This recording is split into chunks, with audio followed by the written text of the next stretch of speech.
I think Karen never has the response you think she's going to have. You know, when they reach a crisis moment and Ian, her husband, has to go away and she has to stay at home, she's not saying, oh, stay with me. She's saying, no, go. It's important that you realize this adventure for the both of us. And so there's something fresh and exciting about that. And also about playing a girl who's just stripped bare of makeup and is in her sweatpants and is obsessed with the work. And she doesn't care about fame or credit or validation or what happens when that scientific discovery meets the world. She's obsessed with the discovery itself in the lab. So she's sort of a purist in that sense, and that was it was a fun thing to explore. Ian is obsessed with disproving intelligent design, or the idea of a creator.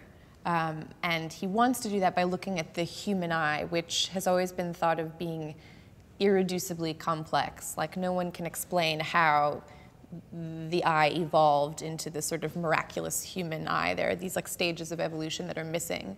So Ian Gray is this like young, punk, anarchist sort of scientist who's really bent on finding those sort of steps in the evolution to say, oh no, look, there is no intelligent design, or it is just science. There is no great mystery about it. Here's how it actually works in numbers and facts. And Karen comes in as his resident lab partner and sort of helps him figure out how to do this. And of course, in doing this study, they end up finding out that that's actually not what they're there to do at all. They find something else that's even more complex and mysterious about the sort of uniqueness of the human iris and how it may be used to track the spirit through time. That it's almost kind of like a spiritual fingerprint, but in the eye. I mean, we've been working together since I was like 17. It's a long time. Over a decade of making things together. And it's always different, you know? I think that's one of the amazing things about knowing someone for so long.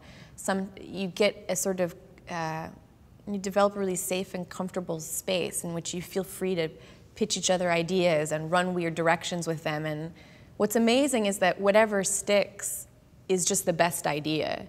And it's not so much about who came up with it, when, why, or how. It's just like, that's the good idea. That's the story we're here to tell. And this is a story Mike has wanted to tell for a long time. I mean, I remember him talking about this sort of initial idea of like the eye, really getting into a more poetic, filmic expression of the eye being the window to the soul. That was something that's interested him for years. I think he's attracted to Sophie because she's a representation of another kind of way of being that is so different from him.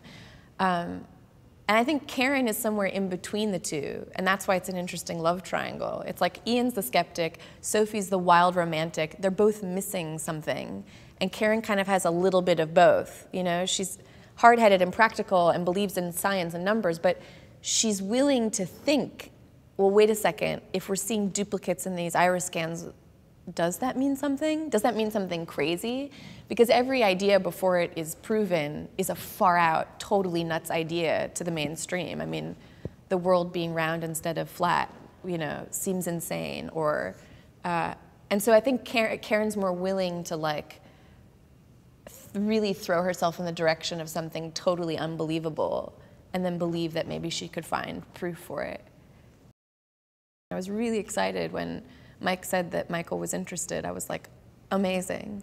Because you can feel from his performances, even before I met him and we worked together, that he's really takes the work seriously. You feel the thoroughness of his research and his effort behind everything he's doing in a scene. And then, of course, when we started working together, you know, he takes that to a totally new level of just preparation and like wanting to get together, wanting to do a scene, you know, 50 times, wanting to push it to the next level. It was really awesome to work with him because I feel like we left no stone unturned.